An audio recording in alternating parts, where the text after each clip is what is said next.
to session 2B, moving beyond print, desktop, and web legacies to mobile by extension, expansion, and experimentation. By your choice of coming to this conference and to this session in particular, I know you all realize that mobile is very important, and as many publishers and related organizations, they want to think mobile first, but they do have a legacy of existing content and products in print form, in desktop form, and in online. And we're going to present some case studies of specific examples of moving content and products from those old legacies to mobile. So we have 3 great speakers today. Our first is Matt Ramponi, who's the product manager for Stanford University's Highwire Press. He specializes in content integration. He's responsible for Highwire's mobile strategy and initiatives. And prior to joining Highwire, he co-founded and ran 2 mobile app development companies, which made him a great partner for us to work on the Highwire Journal platform. And then we also have Jason Rollins, who is Senior Director of Product Innovation for the Scientific and Scholarly Research Business of Thomson Reuters. In this role, he leads customer-focused new product development efforts for major academic productivity applications, including Web of Knowledge and EndNote, which we've had the privilege of working with him on. He's had over 15 years of varied experience in software technology and holds several patent applications related to research and software. And third, we have Susan Pirogue, who is an advisor to Tap to Rate for sales and business development. She is an accomplished startup professional with over 20 years of experience selling new, innovative software solutions for early-stage technology companies. Susan has an extensive IT background and has sold solutions in a wide variety of industries. Some of her clients include IBM, GE, Merck, and Johnson & Johnson. She is an angel investor in technology startups and a limited partner in the New Jersey TC Venture Fund. We very recently integrated the Tap to Rate ad and engagement SDK into our mobile journal platform, and she's going to talk about these integrations. So I'll let Matt get started.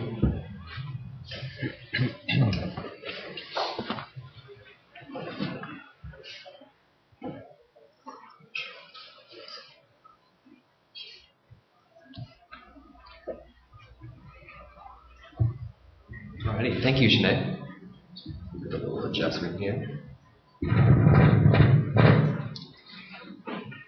Alrighty, hi everyone. So Sinead House, I'm Matt Ramponi, product manager for Highwire's affiliated with Stanford University, and I manage our mobile products.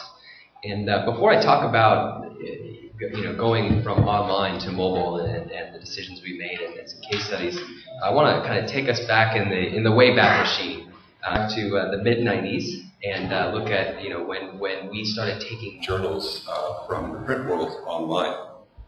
I'm sure many of you are looking at me thinking, wow, what does this guy know about things that were going on then? I mean, I was just putting around in middle school at the time. So, but fortunately, I spent some time with John Sack, co-founder of Highwire, who really synced me up on where this industry came from.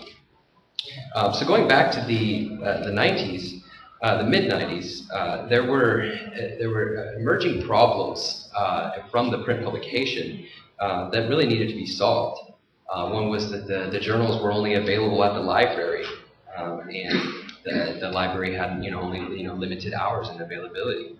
They were delivered to the libraries weeks after the issues were being published, and these journals were starting to get really, really big.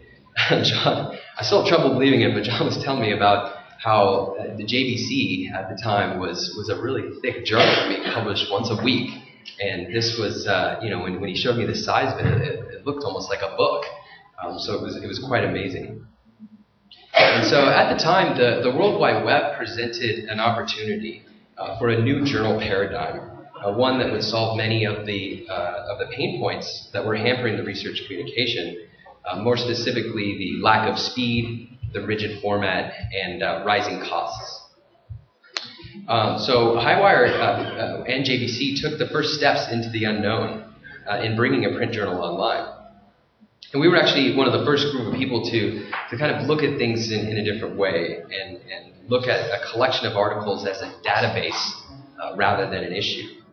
So we decomposed the issue into components, which is a collection of articles. And this approach was adopted so well by the readers that it really became the dominant metaphor moving forward. And so at this time, this was true experimentation. It was really the first step in expanding the reach of the journal and bringing the content to the users rather than having them come and get it from the libraries. So going online solved many pain points. All of a sudden, journals were accessible outside of the libraries. They were accessible at any time, at any location. And even the library was able to expand to have more than a few copies, or a single or a few copies of a given journal. Readers were able to search and to find content more easily. And the speed of delivery was drastically enhanced, which gave birth to the preprint model. So overall, discoverability was greatly improved. But in this transition, some things were lost, and new pain points emerged. The concept of a collection of articles changed somewhat, and now the majority of traffic enters a site via search engines, usually going directly to an article rather than going directly to an issue of a journal. Letters and editorials and other parts of a journal that were tied directly to individual articles, and in many cases viewable side by side, were somewhat lost. The information was still there, but it was a completely different reader workflow. And we all know how much people like to embrace change. So the physical paper, it also had some advantages that were lost. I mean, it had the ability for individual readers to highlight and to annotate. Perhaps this is one of the reasons why PDFs are still so popular among the readers. So 17 years ago, when we went online with print journals, we initially introduced a second workflow for publishers and content production. And it wasn't until 2000 that we moved to an XML-based support for both print and online that we were able to reduce it back to a single publication workflow. Although one of the rising costs was one of the initial pain points, we weren't actually able to solve that until around the year 2000. But doing that really kept this new paradigm viable. So now let's zoom forward to 2010 when we first started going going mobile with the online version of the article. And at that time, we really didn't have the luxury to create a new form of the journal, and we didn't really aspire to either. So our approach wasn't really to reinvent the wheel, but really to extend and integrate the existing online content and services into the new environments. So our approach was very data-driven. We were looking at the analytics of journal sites, and we found that the mobile accesses of the journal sites were increasing over a period of time, but then across the board, they started to plateau and eventually drop and approach zero. So, as we looked at these and analyzed it, we're seeing that the users were having a bad experience. And if you've ever looked at, in a big site screen, you might agree with that. So we really sought to solve this problem by getting a solution out there as quickly as possible to kind of stop the bleeding, so to speak. Users were stopping coming back to the sites with these devices. So the approach was to get out there with a solution as quickly as possible. What we wanted to do was create really a great experience, one that was familiar to the users and readers, and but supported the new mobile context of speed, form, and function. Additionally, we didn't want to make some of the mistakes we've made before. We didn't want to introduce yet another production workflow publishers. And through and through, optimizing for a wide range of devices, ever increasing, in mobile browsers and native apps has had its challenges. So as we initially started looking at these new environments, the choices were clear at the time, and the device focus was really clear. So back in 2010, iPhone was across the board just dominating the market, and Android was really starting to get some more speed. And mobile web browsers had limitations that required a much more lightweight and streamlined approach of content delivery and workflows. So we really had to kind of look at this and rethink, how do we give the users everything that they need as much as we can on these really, really small screens. So we really had to kind of decompose and break things down and focus on the primary use cases and user experience, and not try to bring the entire online journal into this environment, but to keep it really focused and streamlined. And as we looked at these environments, the mobile application environment, provided full functionality, but the investment is much higher than that of web browsers.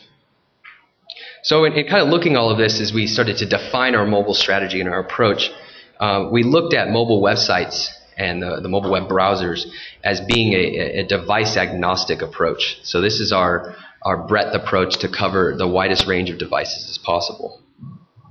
And we sought to provide the entire set of journal content to mobile browsers by bringing the entire journal archive and the head of print into these environments. And we also sought to provide the major services, of course, access control, which is crucial, and search. And when we looked at full text apps, we looked at this as providing more of a depth experience in mobile and really trying to provide the best possible user experience. So it was pretty easy for us at the time. We focused on iOS. This is where they were dominating the market, the app marketplace. And things are changing somewhat, but to a certain extent, Apple is still, the key player in the app game. And so here in the app environment, we focused on creating a really immersive experience tied to user functions. You can put your hands on the table of contents, on the article. And that's part of why apps became so popular, I think, is because you got to really immerse yourself in this world and play with the content and get your hands on it. So we implemented things like pinch gestures, page turning effects, and digital animations and transitions to, again, immerse the user in the experience. And as we were defining our mobile strategy, we did have an e-reader strategy, but although it's changing. So we initially jumped to support Kindle. It was, just kind of it looked like a natural fit at the time. However, there have been some challenges associated with Amazon's business model, and especially the way that they present content. I still think of this example of seeing a table, an inline table in an article across 3 Kindle pages, and the column titles were lost. They're stuck at the top page. And so in order to look at the bottom of that table, you had to kind of go back and forth. It was not a great experience, and it was obvious that Amazon wasn't, at the time, really looking at our market and trying to handle it well. So right now we're really kind of in a holding pattern with e-readers, and I think that's okay because e-readers are really starting to change recently. They're really starting to look more like a tablet. They're integrating mobile web browsers. They're integrating app stores, the ones that run Android. So I think journals with our kind of two-pronged breadth and depth approach with mobile web browsers and mobile apps, I think the e-readers are going to be, our journals are naturally going to be handled well on the e-reader devices as they continue to change.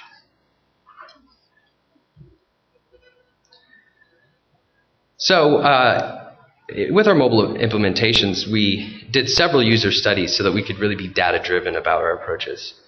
We found through extensive studies that the users really wanted to interact with the website, but they wanted to read the PDF. And in going mobile, we've offered the functionality advantages of both the web interface, things like interlinking and uniformity across platforms, as well as the consistency of a PDF reading experience. Most major mobile web browsers support PDF as well, and quick printing capabilities. So the integration there has been relatively easy. PDF usage as well is higher on a tablet than a smartphone, which is somewhat tied to our mobile use cases, and I'll talk about that in a moment. We also found in our studies that there was a 50-50 split between reading the PDF online versus reading a printed copy. So offering the PDF and the ability to print quickly from mobile devices supports both of the reading methods. We also found something very interesting, that the variability of websites was actually becoming disruptive to a researcher's concentration. So this really led us to a templated approach with both our mobile websites. We also found in our studies that PDFs are not, or they're not the preferred selection experience or skimming experience. And perhaps this is why pop-up abstracts are so popular on the journal website table of contents. So in mobile, we offer really a streamlined and focused selection experience with speedy delivery of free views like extracts and abstracts, as well as swiping between articles, going previous and next, or swiping between articles in the apps and going from previous to next in the mobile websites. So also in our implementations, we wanted to keep in mind where things came from, the legacy information of going from print to online. We didn't want to open up old problems, so we were clear about keeping the speed of delivery optimal. We didn't want to introduce a new publisher workflow, which invariably increased costs, so we backboned heavily off of the journal website and all of the implementation there. We focused on making all views available, free and paid, so that users could maintain their existing workflows in the new environments. In terms of accessibility, we've continued to make the journal accessible from any location.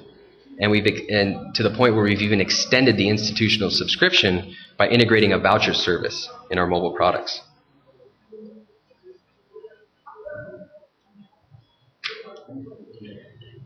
So the use cases that we've identified here in mobile, there's three dominant ones that we found. The first is looking up use case, and that's really quick reference. And so the things that we've done to support that is create easy, clear navigation available from any part of the screen, so that by navigating manually, by going through search, the users can get to the content as quickly as possible. The next use case is keeping up, and that's staying on top of the latest issue, the ahead of print. So we bring both of those to the mobile websites and mobile apps, and we present those to the users right front and center. And the third use case that really kind of emerged more with the tablet was the deep reading experience, cover-to-cover reading or reading full articles. So we, again, make all of those available. So there are, in optimizing web browsers, we kind of classified them in two ways in our mobile website approach. And that was looking at WebKit-enabled browsers and non-WebKit-enabled. So smartphones versus feature phones. And the WebKit-enabled devices like iPhone and Android really allow us to create a better experience and to present the journal content well. It has been very challenging going back and supporting some of the older devices. And as we know, these, the change in mobile, the newer devices coming out, the turnover rate, contracts are tied to 2 years. The turnover is pretty quick, so it won't be too far in the future here when we expect that all devices will be smart and fully capable. So there were some other challenges in extending to mobile. After 15 years of being online, there was a tremendous amount of business logic that was tied up in the website. And again, that led us to really backbone off of the journal site and all of the work that we've done there over so long in integrating into mobile environments. So we also, in optimizing for the small screens, we were forced to let some things go. So we have lost some of that, some of the extended interlinking that is on the journal site. But by focusing on the user experience, by focusing on the core things that the users need, we're actually kind of creating it is somewhat of a different experience compared to the journal sites, and it's very focused. And I think in looking at the analytics, we're finding that the usage is being received well. So another one of the challenges is making the platforms that we've invested in flexible enough to handle the new devices. There's so many new devices coming out every day, and so it's crucial in mobile approach to have a flexible enough platform so that you don't have to redevelop every time something new comes out. Another challenge is, of course, dealing with the App Store business models and Apple, especially their regulation. So, warning to all. So, if there's some key takeaways here, you have to have a mobile strategy. There's just no doubt about it. We look at the way that traffic has been increasing on mobile via mobile accesses, and you just can't ignore this anymore. It was in February I had found a statistic that said that mobile web traffic was representing over 10% of total online traffic. I saw something just last month that said it was actually approaching 20. And as we've looked year over year, from starting about 4 years ago with the iPhone 3G, where mobile traffic was representing 1 to 2% of total online traffic, we've come a long way. We've been doubling year over year over year, and it's not showing any signs of slowing down. It's actually almost speeding up a little bit. So you can't ignore this anymore. It's becoming too significant of a portion of your traffic to not focus on it. So when you do focus on it, the advice I have is to focus on the user experience and the dominant use cases, and really, like we did, we invested in breadth first to kind of get out there and to handle as many devices as we can, and then we've gone back and we've with mobile apps, and we've focused in on our depth and the best experience we can provide. And so moving forward, we've got some great environments with which to work with, and some great providers as well. So I have some backup slides here. I can talk about our some of the case studies from our mobile websites, mobile apps. If we have the time, 2 minutes left. Do we want to open up for some questions? If there are any questions, I can talk about some case studies, but feel free, anyone. And we have a microphone up here we can hand out. As well as the one in the middle. Yes? Originally, Anywhere had kind of two levels of a native app. Have you guys settled on just your one kind of high level through kind of mobile? Yeah, that's a great question. We did initially have an Rss Reader App. At the time, there were, when it was predominant iPhone, there were those apps were pretty popular, and they were actually really quick and easy to implement. But we discontinued that and put all of our focus into one platform. We didn't want to maintain two separate platforms. And again, as we define the mobile strategy and let the app be the best experience possible, we naturally dropped the lightweight experience.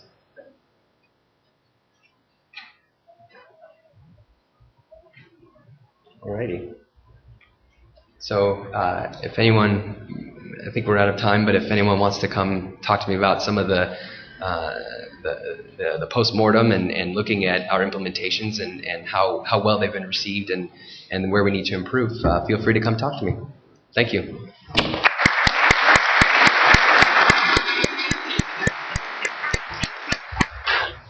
Thanks very much, Matt, for sharing the extension story of journals.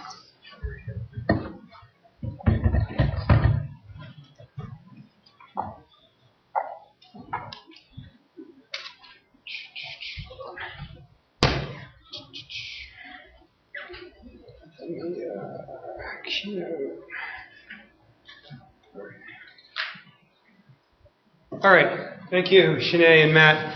Hi, I'm Jason, and I'm going to do a little bit of a case study here about productivity software that's very much a part of our established sort of STM ecosystem. And ideally, I want to try to accomplish 4 things for you folks this afternoon. A little bit of an introduction and sort of context of the product and what I'll talk about here, and then talk about how mobile has been changing and also not changing some of the core workflows. And then I'm going to do a quick demo of an iPad app that we're working on and ideally answer a few questions for you folks.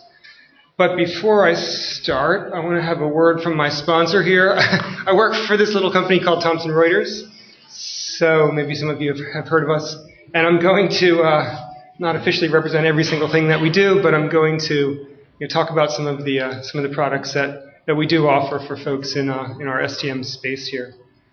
Most specifically, I'm talking about our product called EndNote, which is actually a long-established desktop and web productivity tool used by literally millions of people around the world. Hopefully some of you are nodding your heads here in the audience saying, yes, we've heard of EndNote. Yes, we love it. Yeah, it frustrates me. Any of those are probably likely responses, but again, long established sort of in the ecosystem. And EndNote does a lot of things really well. Some of the workflows are things that help certainly all of our authors and researchers organize things and cite bibliographies and help to create their manuscripts. And that's something we've developed over many, many years. So, lots of features. Here's just a sort of exploded screenshot of the kinds of things you can do with EndNote on the desktop. You can organize libraries of things. You can import and export and update and cite and write. You can do this, again, on Windows and Macintosh. You can do it through a web browser, of course. And all this we've done for a long time. We've done this really well for users, and we hear from folks all the time that they save tons of time using these tools. And there are many other competing tools that have sort of similar feature sets. But where it really gets interesting, I think, for us is the way that we've integrated EndNote into the workflow and into the kinds of core tasks that all of our constituents need to do, to keep publishing and the dissemination of knowledge going. So a couple examples of this. Here's a screenshot of Microsoft Word. We have the EndNote citation capabilities built right into the word processor. And again, this is something that's pretty sophisticated and powerful, and users save tons of time by being able to click a button to cite things that they need to cite in their papers.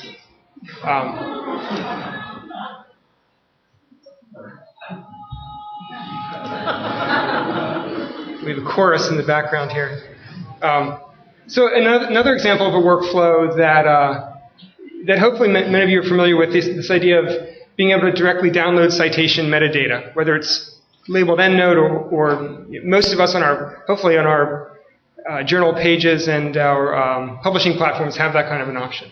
So here are two examples, I think, of long-standing existing workflows that are out there in the non-mobile space. But when we talk about mobile, things certainly are going to evolve and going to change a little bit. And for EndNote, speaking about sort of history of things, EndNote's actually been mobile for a really long time. We had mobile apps way before everyone was talking about mobile apps. We had a Palm app back in 2003 or something. Does anyone remember that? Palm? It was like a stone tablet you drag wheels around with you behind. So we actually have a pretty long history, even just with this product, and this was all driven by folks saying, hey, a few of us have a Palm. Can you smush our big EndNote library down onto the Palm screen size? Which is essentially what we did. And to be honest, we didn't do really that great of a job at it. We tried to, but it didn't really work. And so we sort of set mobile aside for a few years and maybe let things kind of catch up a little bit.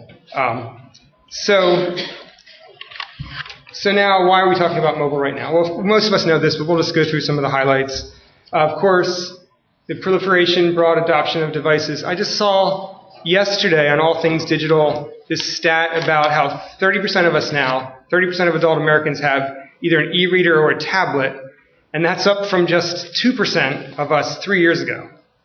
Pretty amazing. The growth there is staggering to me anyway. And of course, when we say devices, we of course mean these devices in particular, right? Apple's done an amazing job, particularly with the iPad.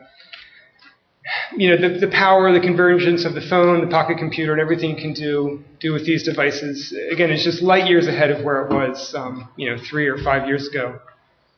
Cost and speed of data access, again, these are things we're all familiar with.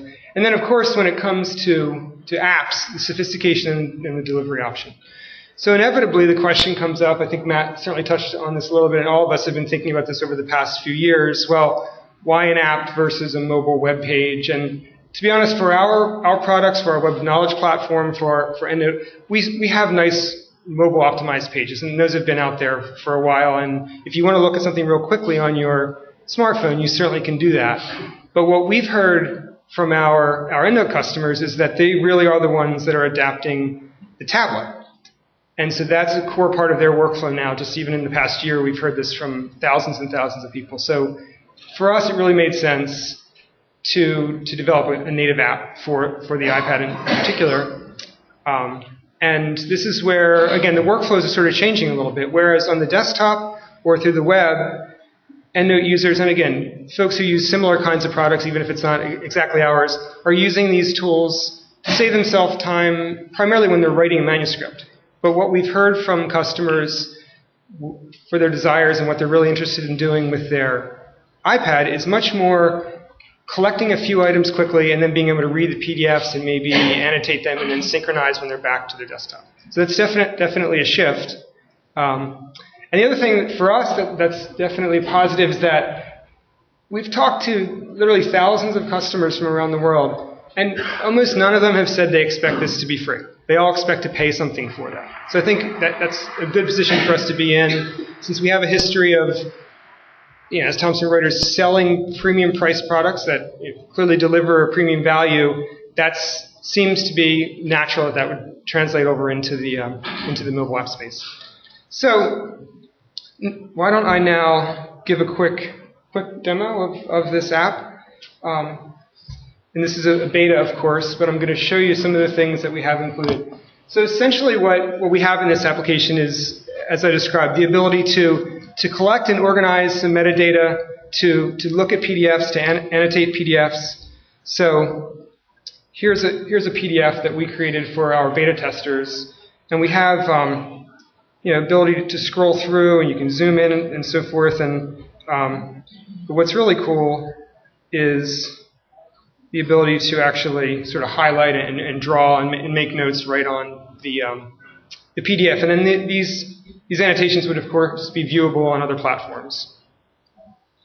So this is something that we've had great response from our beta testers so far, and it's something that, again, the workflow is a little bit different than what they're used to on the desktop, and I think we're doing a pretty nice job of extending the use case and the value of this application for folks.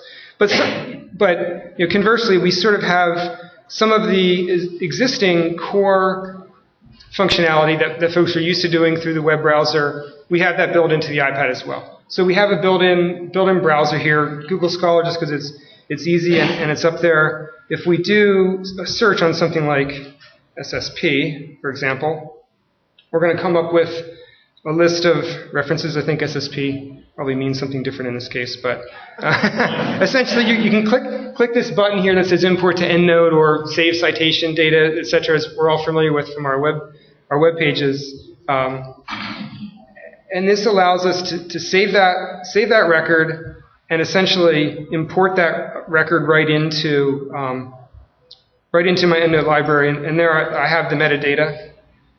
What we haven't done is build in the ability to sort of automatically grab the PDF. That's sort of on purpose, but that is potentially something that we would love to work with you as publishers or as platform providers to maybe see if there's a way to do that, do that efficiently and make sure that we're respecting all the proper access rights and so forth. We have all kinds of organization capabilities. You can put things into groups. You can just drag them into different groups. You can make things, save them as favorites if you like, and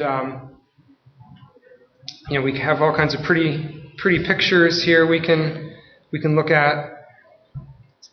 So, but essentially what we've done is we've taken some of the existing core workflows and we've added in some new things based on customer input and observing folks actually using their tablets in their work, and package that all up into a native app. And at this point, we're pretty much ready to go. We have a few refinements to make to the user interface. Usability is always important to sort of push to the limit. And the big challenge, and this is again a challenge I think that probably resonates with all of us, is that we have legacy platforms and we have legacy customers, which of course is good, but then syncing that all up with new technology is sometimes where the challenge is. So what we have our team working on right now is coming up with a really elegant synchronization mechanism that it will allow one to take something from their Macintosh or Windows or web EndNote library and sort of instantly sync that up with the iPad. And to do that really, really nicely and elegantly is where we've been running into a few challenges, but we're almost there, and that's really just our last step before we have this all ready to go. So hopefully that's valuable for you guys to see as a case study. I think there's no question that these kinds of productivity tools play an important role in our ecosystem. Many of our constituents and users are looking at mobile and certainly tablets as the way they're going to organize and consume and annotate certainly sort of small subsets of their personal reference data. And I think this is a good example of one way for them to do that. So, all right, any comments or questions about that so far?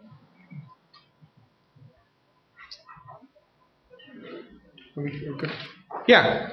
So what this app does, it also, and maybe I missed it, does it provide the ability to search for content outside of the app against cross-reference, PubMed or other? Well, yeah, I mean that's essentially this browser. I mean, we have Google Scholar set up as a built-in web page, but yeah, I mean this browser is built into our application. You can of course use mobile Safari or something else if you like. We have a little bit more control over making sure things come in properly from our built-in browser. But anything you can do on the web virtually, you can do through the built-in browser here. You can go to PubMed. You can go to any of your platforms, any of your journal websites, and pull data in from those, providing that they're using some of the established web technologies that are out there and part of our ecosystem. Yeah. I mean, to be honest, there probably are things we could tweak and even make a little bit more efficient specifically for the tablet platform, and that's something all of us certainly could potentially talk about, I think. Yeah. Right. Oh, yeah. That's a good point. So I guess I can share this also. So there are other ways to get data in. I mean, you could link up and pull things in from your Dropbox account if you had files in there. You can do an open-in kind of functionality. If you're familiar with that on the iPad, you can click on a file and say open in EndNote, and it will do its best to try to pull that, whatever kind of metadata is, into the application. So yeah, we've made it as working within the limitations that Apple sort of gives us. We've made it as easy as possible to pull things into someone's personal library on the device. But what we've heard, certainly from our established customers, is that they really want to use the iPad to extend their existing workflow. So they're still going to have something in the cloud or installed on their Windows or Macintosh computer, and they want to just take a little bit of that and easily sync it up to the iPad and vice versa. Yeah. So, yeah. Is this only for Apple products right now? This is only for iPad right now, and to be honest, I literally have talked to thousands and thousands and thousands of customers in the last year and a half, specifically asking for iPad, saying, please build an EndNote iPad app, we will definitely pay for it. And I've heard maybe a half dozen specific requests for Android. So that doesn't mean that Android's not important or that we wouldn't love to support that. And certainly, I think all of us are schooled enough now that we know that a mobile web option would be sort of more platform independent. But again, since we've heard so much overwhelming evidence directly from customers, this is the direction that we're going. And to be honest, the web version of our Web of Knowledge platform and the web, they work pretty much fine just through the regular mobile Safari browser. Yeah. But if people continue to ask for Android, then absolutely we'll look at that as well. So a follow-up to that is, there's age differences in adoption rate of the iPad, and so obviously, younger researchers are more likely to, but, just looking at the universe of scholars who are going to want to access something to be able to build their work using EndNote, do you have any idea of what the audience is? Sometimes that's a good point. I agree, but sometimes it's hard to know. We can make assumptions. If I get an email from someone who says they're senior professor emeritus, I just sort of presume they're a little bit more seasoned and not, right out of graduate school. But that might not be a fair assumption. But are they using iPad? Oh yeah, they are. No, specifically, we're getting emails and calls from folks that say, "I got an iPad." Especially this past Christmas, when almost everyone got an iPad for Christmas, they started writing right away and said, "Hey, I have an iPad now. I'd love to have an EndNote app. I'll even pay for it." And we've received tons of communications like that from people all over the world, and I'm not 100% sure, but I haven't gotten the feeling that it's been specifically limited to just postdocs, for example, versus more seasoned full professors or whatever. Yeah. But that's sort of just a little bit of a guess. Yeah. Are you doing this development in-house, or are you partnering through? Well, we're actually partnering with Sinead's team in Mobile, and we have the Endo teams, our software engineering teams. They're very good. They're very, very smart. They do great work. It's just more a matter of sort of augmenting with Sinead's expertise, and it's always good to get another perspective, right? So, I mean, our engineering team, they're very open to input and suggestions from Sinead's team. I think we've been working together really, really well. And since Sinead personally was an end user herself, in the past she had a lot of the context already. And so, it's just worked, meshed together really nicely. Yeah. Right. Okay, well, I'm certainly around if anyone has any comments after the talk. I'd love to chat some more, so thanks.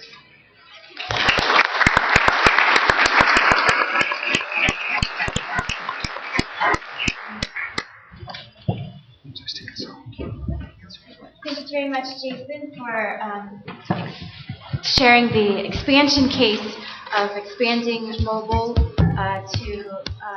expanding into mobile, the EndNote desktop product. So next we'll have Susan. Does this work? Can you hear? Okay. I want to move up closer to my slides.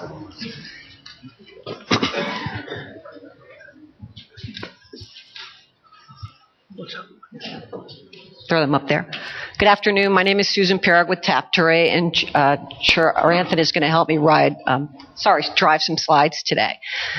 So Taptoray is a customer engagement company, and what we're completely focused on is how can you monetize the applications you've already developed or you might be developing running on your iPad. That's really what we're focused on. And there's a paradigm shift happening in online advertising where it's moving more to an interactive model. And the old way of serving ads where you're maybe sitting at home on a desktop or a laptop do not translate to the mobile environment. So that's really why we're here. We're also going to talk about what we're doing with Sinead, a real-world example of monetizing using her company, Ammo. Okay, you can write to the next one. So before I jump in and talk a lot more about Taptoray, I just wanted to set the stage a little bit about the whole interactive online marketplace. And if you look at this graphic, you can see that at the end of 2011, the spending in 2012 is going to be about 65% on mobile. So it's really all the dollars are moving to mobile.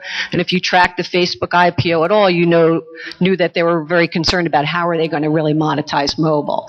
This is just showing by format. In 2011, search and banner rich ads were 28 to 30%, but moving to 2015, search will still be strong, but the banner and rich media is really going to be growing as well, and that's where Taptoray is focused.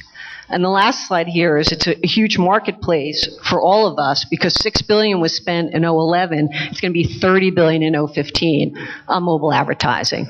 So definitely you want your share of this market, and we think we can help you get there. So kind of where is it inefficient today? This shows a couple of screenshots of mobile ads today that just really don't work. If you look at the one all the way on the left, you've got a Market Watch ad from the Wall Street Journal. And when you see the way that they've actually shown this ad here, they're actually covering the real estate. So that's not good for the Wall Street Journal. It's not good for the ad person, the person that paid for the ad. And of course the user doesn't like that either. Then what happens, you click on that ad and it goes over to the right to a broken ad experience. And that's probably because it's not mobilized. It just took them out of the app. And we're really going to talk to you about how we can keep the ad within the app. The third column here, you could see it's really an ad that just kind of came from the desktop, and they don't know where you're located, so they ask you for your zip code. But by the way, your mobile device does know where you are. So it's just a bad call to action. You shouldn't have to ask them, where are you located when you're running it on a mobile device. And the last one here, it's a BMW app called Philly Way, and they have them for a lot of different cities. It's really for an adult who's looking for entertainment to dine out, but the ad that the Apple iPad is serving is for a game for like a 9 or 10-year-old, this ninja type game. So it's really a disconnect. It's not personalized and it's irrelevant. So it's sort of broken, the whole ad serving from going from the web to now to mobile. We can jump to the next one. So what is Tap2Rate focused on? So we're a customer engagement platform, not only serving ads, but also engaging with your customer to be personalized and what we call moment space engagement. And especially, for your readers who are doctors and highly educated researchers, we want to make researchers, we want to make sure it's personalized. And by moment space, what I mean is that at that exact moment in time, in real time, we're going to serve up an ad because we know what a specific user's doing. So an example might be on some sort of a game, and I get to a certain level, and right there I'm pretty excited I got to that level. Well, that's when you actually want to send them an ad to say, do you want to buy a new game, or maybe do you want to get a new upgrade? So it's really doing it in that moment space, and it's very personalized. So your customers would be your readers. We want to help you secure and expand the relationship. So this is basically what we do. These are the kinds of ads that Tap2Rate does. We do banner ads. I think we all know what those are. Interstitial, I always pronounce that wrong. Interstitial just means in between, so we can place an ad.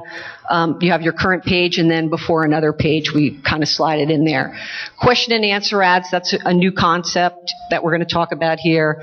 Text ads with call to actions that are relevant, full screen ads, and then configurable call for actions. And this graphic just shows the kind of real estate that we could take up on either the iPad or on the iPhone. And again, you control everything, the size of the ad, the type of ad, whether it's retina or standard display. So we do all of those, but we really take it to the next level, and this is where we think we've got kind of our secret sauce. That's something pretty special, which is we don't want the user to go out of the ad. We want them to stay in the app. So you could see the call to action here on that side, logging in or maybe dialing a customer care or downloading something. They don't have to get out of the app. They can actually interact with that ad, and we'll show some of the work that we're doing with Shanae in that area. So the whole idea is we want to have in-ad calls for action. We don't want them to get out of our application. We want it to be very personalized and absolutely in the moment, that the idea of moment-based display. This is where we think it's really going to be powerful, and to our knowledge, no one is doing this right now in terms of ads, which is the concept of Q&A. If you walk into the Apple store within, I think their corporate policy is within like 10 to 20 seconds, someone's going to come up and ask you a question. You're looking for a Mac or an iPad. If you go into any kind of a store, a car dealer, they'll ask you, what your budget is. So we typically are asked questions when we're shopping or looking for something. We're going to take that whole idea and bring it down onto the iPad and the iPhone. So you can ask questions of your user community, and we'll show you some that we're working on with Shanae. But we're going to then collect structured data, instant response. It's going to be a high efficiency ad and very insightful. To our knowledge, no one is doing these kinds of ads. This just shows one that's more relevant to your group here, in that it's showing that other stuff that I talked about. We don't want you to come out of the ad. So this is Shanae's ad, but you can see the ad, Shanae's application, and then you can see the ads that we're serving up on the bottom here. I don't know if you can read them so well, but like right here, you're asking for, do you want more information? Do you want to download a journal? Here we're providing a map of a location of somewhere you can maybe do a donation. Here we're asking, are you interested in coming to the ASCO meeting? You can ask questions like that. Would you rather have the meeting in New York or on the West Coast? So this is more applicable to your user communities who are reading scholarly journals. Again, in-app call for action, very personalized and moment-based display. Tap2Rate is a full-service customer engagement platform. Just loading them all up across the bottom here, you can really design whatever makes sense for you to serve ads, whether it's a display ad, a Q&A ad, a feedback ad. It's really based on your user community and your readers and who you think, the kinds of ads that you think that are going to be right for them. But the point is, it's really the right call for action at the right, for that right person, and it's really at the right time. It's not these ads that just sort of pop up indiscriminately that don't make any sense to what the user's doing and how they want to be interacted with. Some of the features of the tap to rate system, we had spoken, and you can use all of these or just a portion of it. Again, it's up to you. The moments-based marketing. We know exactly what they're doing at that moment. It's at that time that we want to actually jump in there and ask a question or serve an ad. Very personalized to the specific user. It's got to be simple. We're all inundated with these ads all day long, so if it's a very simple and clean ad, then it's more likely that you're going to get people to interact with it. On the bottom, it's complete control to you, the publisher. You create these ads. You know when they're going to be served and to what community, so you control everything. And then big data, is a term that's been discussed a lot lately. We're going to generate a lot of information coming back from these ads that they're going to click on, so we're going to collect all that big data information and then provide you with relevant insight on what your users might want, where they might want that conference to be or additional content they might want in publication. Two tools that we provide. One is a mobile SDK. SDK just means software development kit. That's something that Sinead's team is working with, and that just lets you have access to the tap to rate technology within your own application. And then we provide management portals. We want you to be able to jump on and be able to see all these campaigns that you're managing, deals, funds, inventory ads, things like that, analytics. So a very simple way of communicating what's happening. So really, what's the takeaway for you? What's really best for you as publishers of these scholarly journals? Really three things on the left there. The first is not only an ad server, but really an engagement server. And showing some graphics on that, here's an example of Sinead's application where we're, putting up a pretty, simple and easy to read ads. That's one example. Here's one where, maybe the journal is taking a little bit of time to download, so let's put an ad up there. Let's ask them a question or put something up on that real estate. And then here you can just see it could be a very small footprint, very unobtrusive type ad like donate to cancer. So that's not only an ad server, but also you're engaging the user. And then this is the area where we want them to stay in that app. We don't want them to jump out. So here's an example of staying in the app, and you could see very small right here. Can you rate our JCO application from good to bad? Or in this case, you would actually tap on the ad, which would be a small footprint, and up would come that map, because that's sort of the interaction that you want to have happen. But again, we want you to stay in your app. And lastly, on monetizing, over here you can see that we can provide them with additional journal downloads, push additional content that you might have, download this specific one so you can let them know there's maybe a new journal that they didn't know about, or you have a busy doctor who always planned to get that journal but never did. Here they can do it pretty quickly. And then here we have an ad that just says, do you plan to attend the ASCO meeting? So really monetizing it. Are we going to get people to our conference? Are we going to sell them additional content, email, content journals, things like that. So really monetizing it. And the last thing that we want to talk about is this whole idea of an ecosystem and partnerships. We, as Tap to Rate, we have great technology for serving these ads and serving the customer, but we don't necessarily understand the medical advertising marketplace, which is why we need to work with InfediMobile and Sinead, because they understand what you can and can't serve up to, say, a doctor or these people that are reading Journal of Clinical Oncology. So she sits in the middle and is able to take the ads that make the most relevant ads for the community and then serve them up. And that's the whole ecosystem that we can build using InfediMobile and the Tap to Rate platform. And I think that pretty much, I don't know if there's any specific questions about what we're doing, or Sinead, if you want to make any comments. Question back. Anyone? Question? What type of use is going to be providing back to the journal evidence of that data that is actually in the actual advertising? The question was, what type of statistics are we applying? I'm going to have Tranthan answer that. Can you hear me? A lot of data is collected, so where the ads were displayed, who clicked on it, or kind of the user information, the location information, the time information, a lot of things of how the user interacted with the ads is all the data is available, and we also provide beautiful analytics, but there's also you can download all this data and visualize it in your own tools if you prefer. So both options are there. A lot of data, options to download or see it in our own portal. Any questions? Any other questions or comments? Okay. Appreciate it. Thank you. Thank you.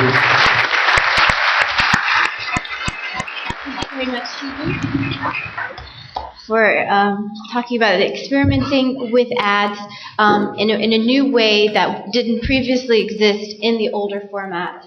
And we've got a live demonstration now, a little bit challenged by the internet connection, but you can see that the ads are rotating, and here are some of the interactions that users can take. So some ads can open up an in-app browser to pull up a web page, for example. As I'm using the app and I'm selecting articles, there's interstitial ads that display as I'm waiting for the different articles to come up. And here's a banner ad where I tap on it, and I'm prompted to download a related app.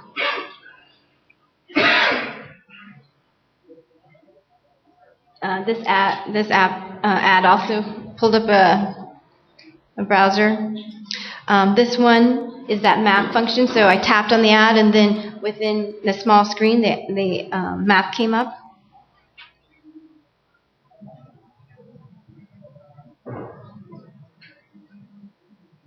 And they can rotate and go through the different calls to action. And all of these formats also work on the iPhone.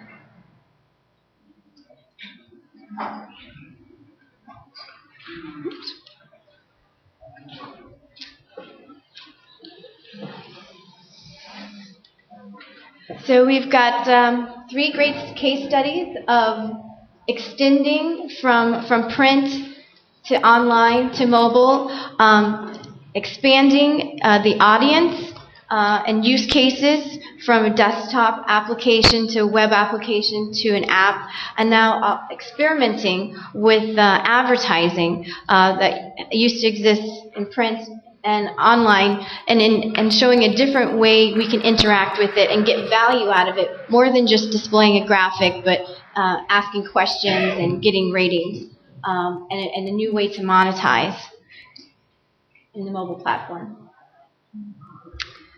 So we can open up to questions for any of our speakers.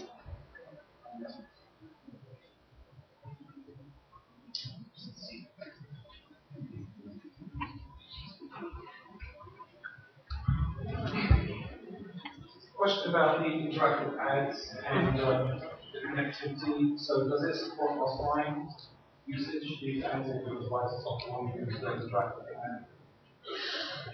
ad? They do require connectivity to the ad server. But usage can be collected and sent once the ad comes back. The app comes back online.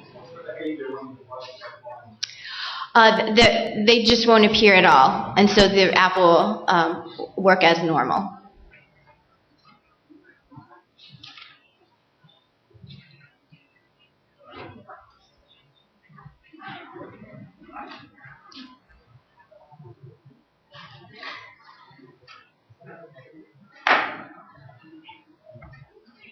I think one of the things that everyone shared is that it's been a challenging process. I mean, certainly the integration has had a few hiccups, but I think whenever you're trying to do something new and innovative, you need to push the boundaries, and you're not going to hit it out of the park, the first couple of swings. And to be patient and keep trying if you really want to, push the envelope and deliver something that's more valuable and more innovative than what has been seen in other mediums or in other markets. You said it is location-based, so you were showing the ASCO meeting. This weekend, if they were at the meeting, you could actually serve ads. Yes. Call to action on-site. photos supposedly in the event and so forth. Yeah, exactly. And you can both serve ads based on the person's location, but also get information from them. So, for example, if you were to ask, are you planning to attend the ASCO meeting? You could see, well, how many people responded positively on the East Coast versus the West Coast.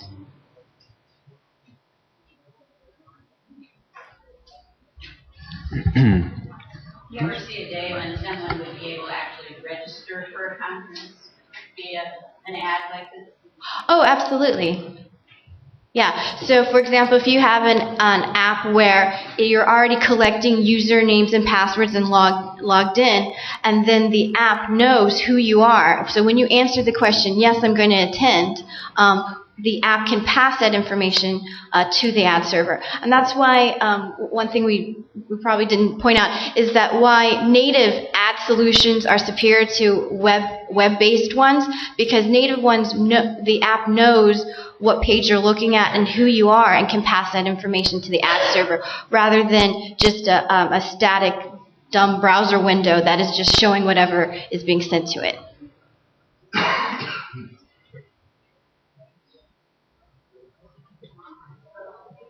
Question? Does it work internationally? Yes. Question? Yes, I have a question. I kind of am mulling over the idea of the ads that pop up to say, hey, what about this article? When you just drawn up the article that you want to look at. And it's that whole interplay of, attention span. Like, hey, I just accessed the article I want to read. Here's this ad coming up saying, hey, download this or do this. Is there an option to say, can I do that later? Or what is the difference between that versus the person who created the app, the publisher, providing related links anyway, instead of having that as an ad? Yeah, so that's why a tight integration between the content publisher and the app developer is important, because we need to collaborate on what are the appropriate moment spaces for that audience. And maybe a publisher will say, let's have a mode where you can just only read the article you selected and not see any other windows. Whereas another publisher may say, I'm providing a valuable service and giving suggestions, and I want them to be available. I think we're at the early stages of implementing recommendation services on our websites as well. So I think, as we begin to kind of crack that nut on the web and the full site environment, we'll then be able to learn from that and bring that into mobile. I think personalization is also in recommendation services, but also personalization is going to be a big theme moving forward as we expand on these implementations. Yep. I was going to say, if we do have time, we'd love to hear your case studies that you're able to. Okay. Okay. Would you like to switch? Yeah. I think there was another question, though? I have another question. Yeah. It's sort of related to the recommendations. If you're searching on a particular content in an article, would it be feasible then to say from your e-products or your bookstore to bring up recommendations of similar types of products that they could then purchase? Yeah, so I think right now, and just kind of getting into these environments, they're all kind of these disparate entities. And kind of that cross-pollination is where things I think are naturally heading, but we're not there at this point. You mentioned things like books. I mean, at Highwire we still have yet to kind of take the book into the app environment and give it a nice home there. So, but as we really expand on this, we're going to start to see more of that cross-pollination. I've talked with publishers about this concept too. That when you look at websites, websites can link to websites so easily. Present a URL, present it in a button, present it in different ways. But in the app environment, we actually are unable to talk to other apps very frequently, and I think that that's going to change. That's going to shift moving forward. But only some of like the Apple apps. In Invoke, you have a phone number, call now, take me to the call app, and the app-to-app discoverability, I think is going to expand, but it's a wild environment. And I think Apple's trying to hold that back for the time being.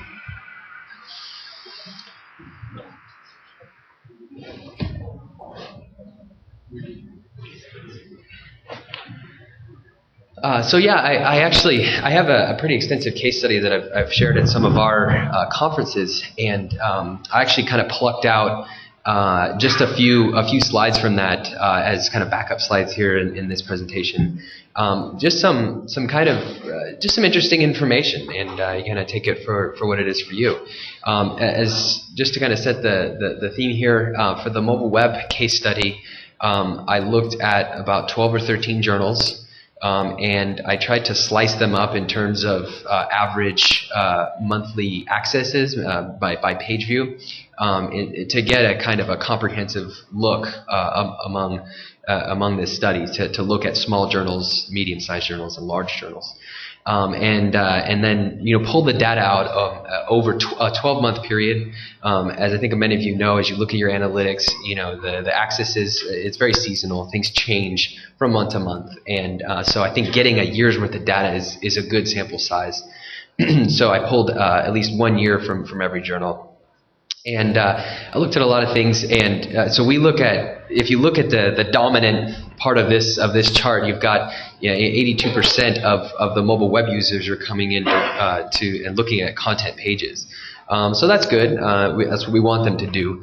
And I think a lot of this statistic really shows that as we've extended to mobile websites, the researchers, the users themselves are not changing the way that they get to those articles. And I think I may have the other slide that shows where the users are coming from, and it's still predominantly Google Scholar, the search engine. So that they're not changing their day-to-day workflows. And as we've gone out there, we want to support that as much as possible. So again, I think they're coming directly into the content pages, but that presents a different challenge, right? How do you once you've got them on that content page, how do you keep them on your site? How do you keep your site sticky and have them continue to associate finding great content and maybe discovering something that they didn't find through Google Scholar, but getting there through your site once they've gotten there. So that's the challenge I think we all face, and especially when you look at the small screen, you have such limited real estate. You want to give them a good reading experience, but you also want to provide that kind of inter-site navigation to be able to let them find some more stuff. And then of course you want to monetize too. You want to get some advertising in there, and you want to continue to establish your branding. So it's this constant struggle between fighting between all of these aspects of things that we're trying to do in the mobile web browsers, and the smartphone is the most challenging one.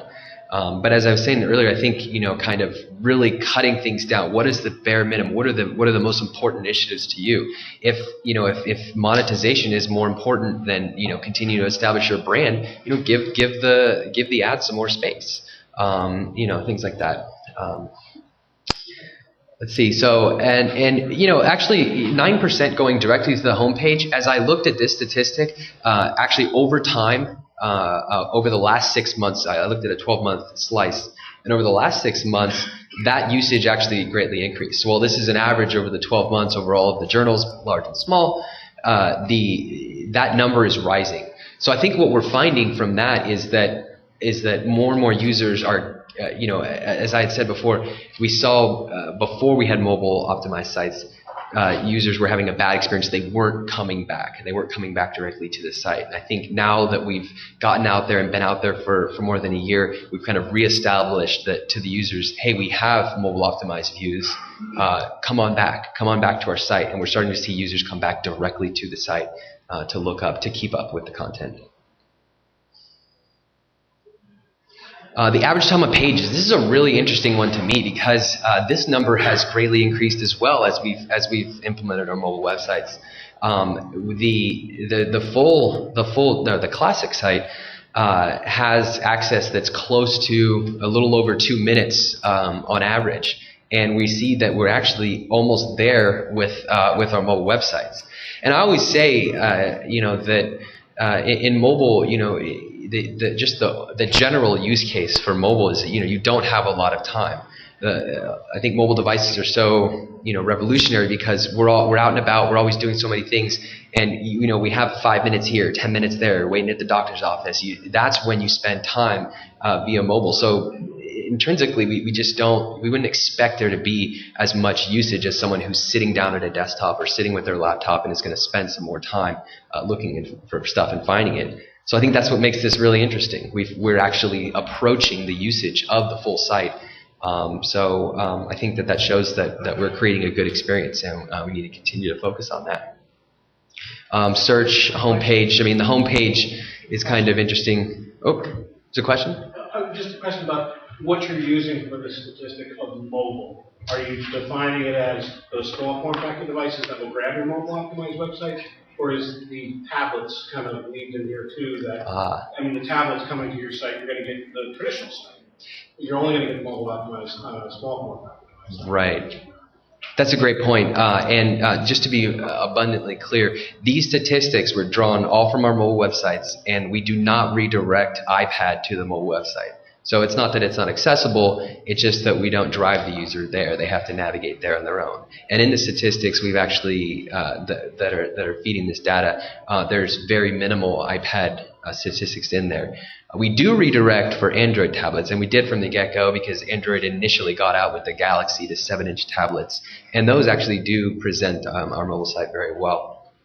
And that's part of the direction moving forward is to expand our mobile web to really focus in on the 10-inch tablets, the 7-inch tablets, as well as the smartphones. And I'm going to ignore tablephones. I don't know what the heck those things are. So in looking at the statistics, do you also get a sense for the geographic location of where these users are hitting from? Is there less mobile optimized access by US-based users and more by foreign users because they tend to be more in the, cell phone towers are easier to put in an infrastructure in a third world country than it is to put in a landlines. Right. Are you seeing a lot of foreign access? We're seeing some foreign access. I actually didn't spend a focus on this case study on that. I think from when I've looked previously and kind of probed here and there, for foreign access, most of those accesses were coming via some of the older devices. So a lot of the people were kind of shifting away from their BlackBerries and other phones, Symbian phones, and adopting iPhones here in America. Well, a lot of those old phones get adopted by developing nations, and those are the predominant method of accessing. Mobile is the predominant method of accessing online in general. So most of the foreign accesses were coming in via some of those older phones, and I think as long as that kind of continues to happen, I think we're going to start to see the smartphones, the older smartphones, the iPhone 3Gs and 3GSs get out into developing nations. And then, once we're kind of past the day of feature phones and only in the smartphone realm, that's when I think we're all going to be represented well in mobile.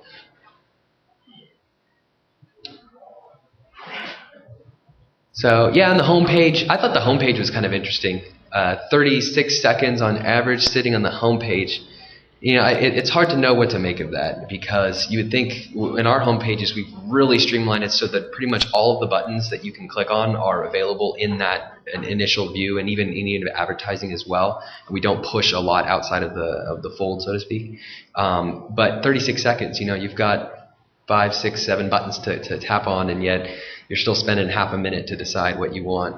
So it's interesting. It's tough to know what to make of that. Are people getting to the site and then sitting there for a little while and talking to their buddy, or what? It's so with any analytics, you kind of you're taking a little bit of a stab in the dark here. But other things are making themselves a little more clear. And then this is I love to talk about this one because I read so many articles about how Android, is dominating, and you've got all these different parties involved with pushing the one agenda or another. And yes, in the UK, for example, we've got Android usage has surpassed, our market share has surpassed iOS market share, or just for the smartphones. But for tablets, it hasn't. And yet you read these articles and they keep things so vague that it's hard to know what to make of that. Then you couple that with the fact that market share actually means three different things, shipments, sales, and actual adoption or usage. And, we're really interested in that third one, but, you'll hear one statistic there, and they're not clear. They're not clearly saying this is sales or these are shipments.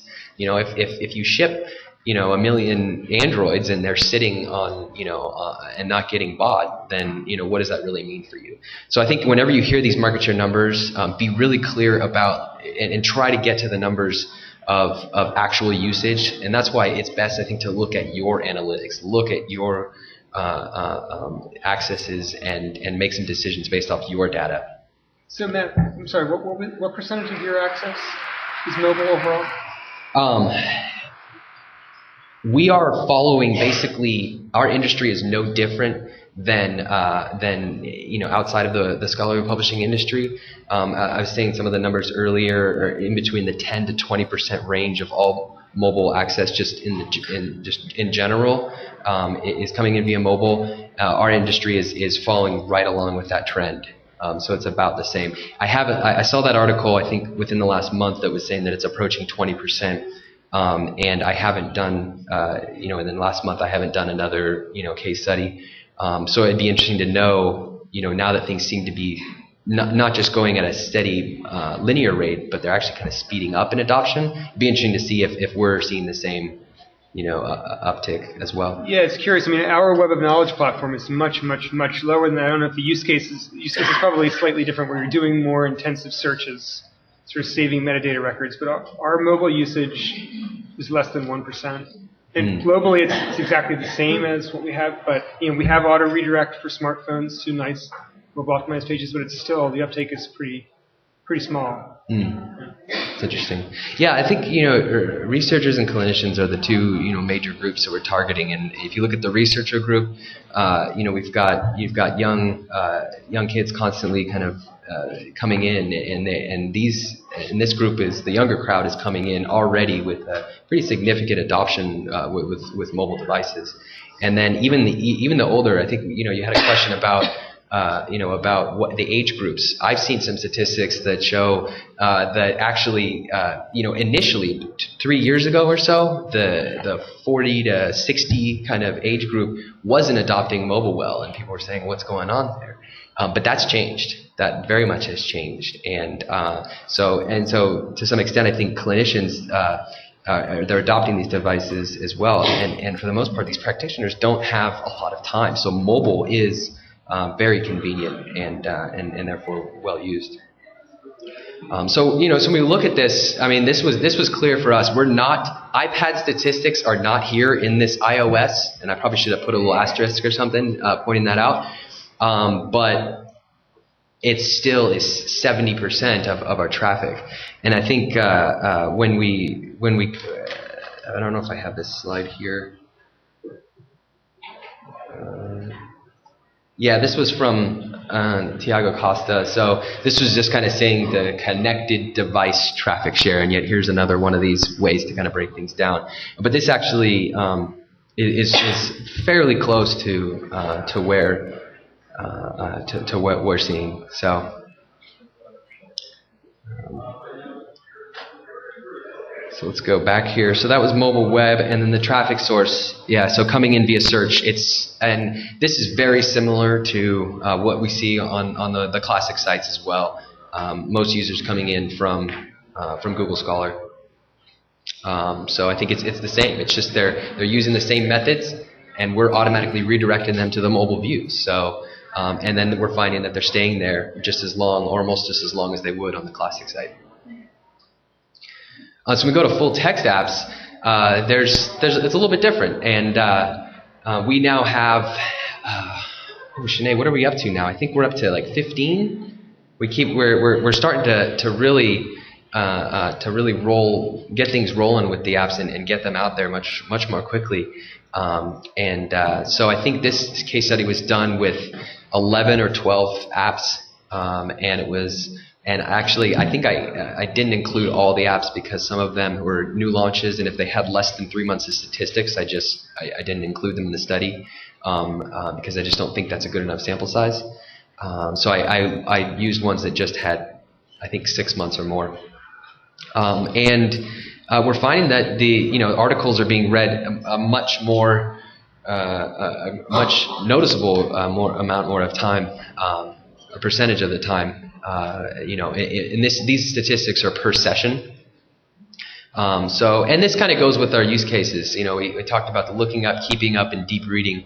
Well, the keeping up and deep reading is really our tablet use case, and the smartphone is more on the looking up and keeping up. So these statistics kind of vibe with that, but at the same time, we provide a good reading experience, in our apps on the iPhone version of the apps, and we do that by confining the text to the width of the screen so that you're only scrolling vertically when you're reading an article. If you introduce that horizontal panning, all of a sudden you create a much more difficult reading experience. We also have font controls with a pinch gesture, so it makes it really easy for a reader to really get based on how what they want for their smartphone, a good reading experience. So PDF Reader being opened as well. We offer the PDF Reader in both versions of the app, but the usage is much higher on the iPad. Is that because there's just a much more real estate? Probably to some extent.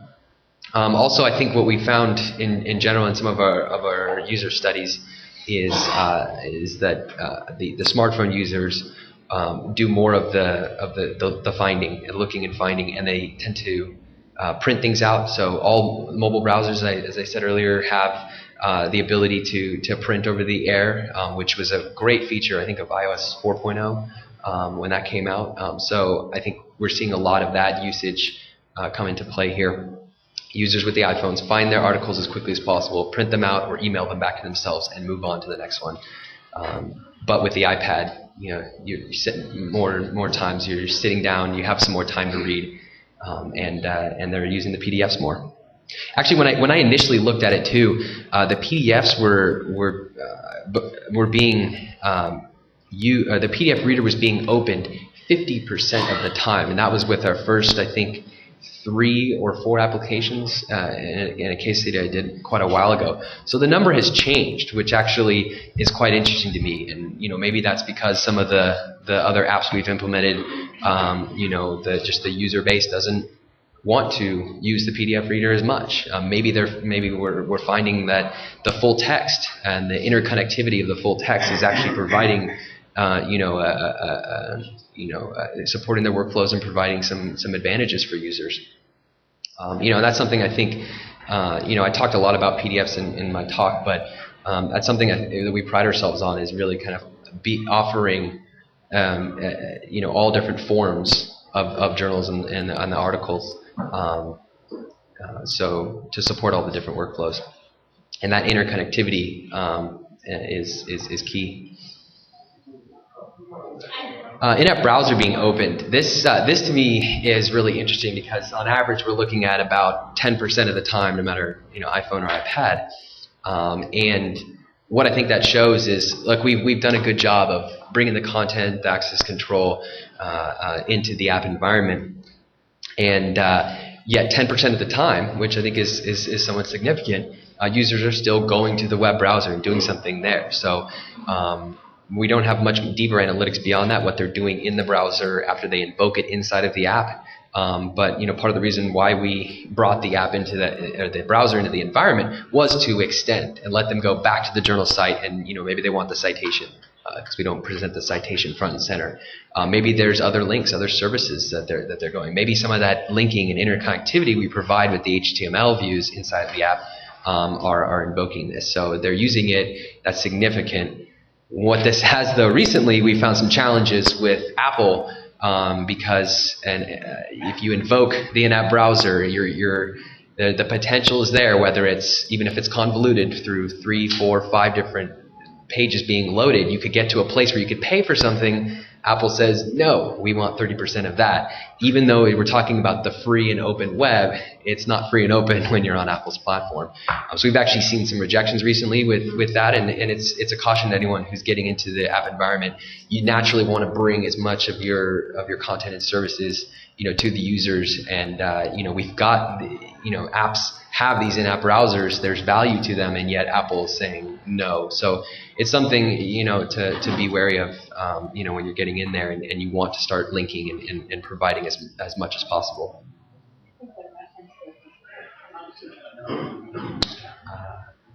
Yeah. Yeah, Sinead was saying that more than likely it's the references is where most of the in-app browser usage is occurring. So yeah, that's interesting statistics. I thought that, so I kind of pulled out a little bit here, so I plucked some stats, and the iPhone user spending 57 seconds on average for both mobile and full text apps was kind of interesting because, we do offer something slightly different in the apps versus the websites. The mobile websites offer the full archive, whereas the apps, we keep it more current. We kind of build an archive moving forward, but we didn't go back and say, let's dump and bring all of the content into the environment. And mostly we did that because we saw some apps that were out there where you had to spend 10 to 15 minutes downloading content before you could even use the app. And I think rightfully we decided to avoid that issue. But I think it's interesting that you're seeing, two slightly different implementations in it. You're seeing roughly the same usage in both.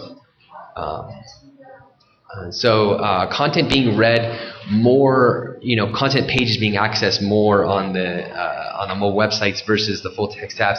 I think that's because you've got search. You've got search and Google Scholar and those existing workflows integrating naturally into the mobile websites. Whereas, I was just saying a little bit ago, apps don't have app-to-app discoverability, and web-to-app discoverability is somewhat low as well. So if Google Scholar could link to an app, would a user prefer to read it in an app? Well, yeah, and but they're not right now because they're not. That gap is not being bridged yet. See, ahead of print content being viewed more in the apps. This was really interesting. It is much more significant than in our mobile websites. And if you go to one of our mobile website homepages, because we've kind of templated, we present that ahead of print link, front and center, and yet it's being used more in the apps. So it looks to by the numbers here that the apps are actually providing a slightly better keeping up use case. The average pages per visit is 1.62, and why that's significant is because that's just like the time spent on the site, it's approaching the classic site usage. So to some extent, we're almost seeing that users are starting to enjoy the mobile version of the journal more. Why is that? There's probably lots of reasons. But I think one thing the kind of theme you hear about in usability and mobile usability. Is really streamlining and focusing. I think, and as we did in our studies, we found that the difference between sites and the kind of the noise that was there distracted the users. So I think by kind of canceling out some of that noise, streamlining, focusing, you're providing a better experience, and then people are choosing that over, or starting to choose that more than ever before. So with that, are there any questions? Yeah. I actually just thought of a question for Jason. If I heard correctly, I think you said, and thank you for sharing that. I think I heard you say that one of the ways you developed your app was observing customers at time of use.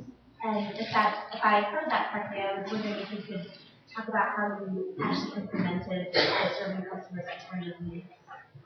Sure. I mean, yes, I did say that. So some of it was just simply talking to customers, but then once we had some beta builds available, we were able to actually do some quick usability studies and actually have have people sit down, and we just watched over their shoulder what they were doing with the iPad, and that helped us really refine the prioritization of the feature set. Because we had, in talking, any of us, say, if I asked you to tell me some good ideas, you're going to tell me 100 of them, and they're all probably going to be pretty good, but we have to pick what are the 5 that are most important to a broad range of people. So we went into it with a lot of good ideas, and then once we were able to look over people's shoulder, we could see what we thought really made the most sense. Yeah, and that's where I think it was pretty eye-opening that the use case of writing and citing in a word processing document, which is well established in the desktop, wasn't something that really came up with most users at all on the iPad. I guess people just figure they're going to do that sort of more heavy-duty work back on their laptop, at least for now. Yeah. How are you gathering feedback for example, if you want to improve the app, or are you monitoring how it's used, or are you getting feedback about, hey, we like this feature next time? Yeah, so we haven't launched yet. We're going to launch in the next few months. But we've done a couple of small, limited public beta tests. We're using a tool called Bango, which is one of the popular mobile analytics tools platforms. And essentially, what it allows you to do is, at a very granular level, allows you to tag functionality within the application and sort of report back on the usage of that. With Apple's very specific about what they do and don't want you to tag. So some of the big data that we'd all like to gather are things that are sort of verboten by Apple. But we're going to look closely at that data. And our customers are never shy about calling us up or sending us emails and telling us what we need to do differently or better. So, but yeah, we certainly plan on doing, once we get the first launch out, doing a couple of iterations and incorporating in that user feedback. Yeah, sure.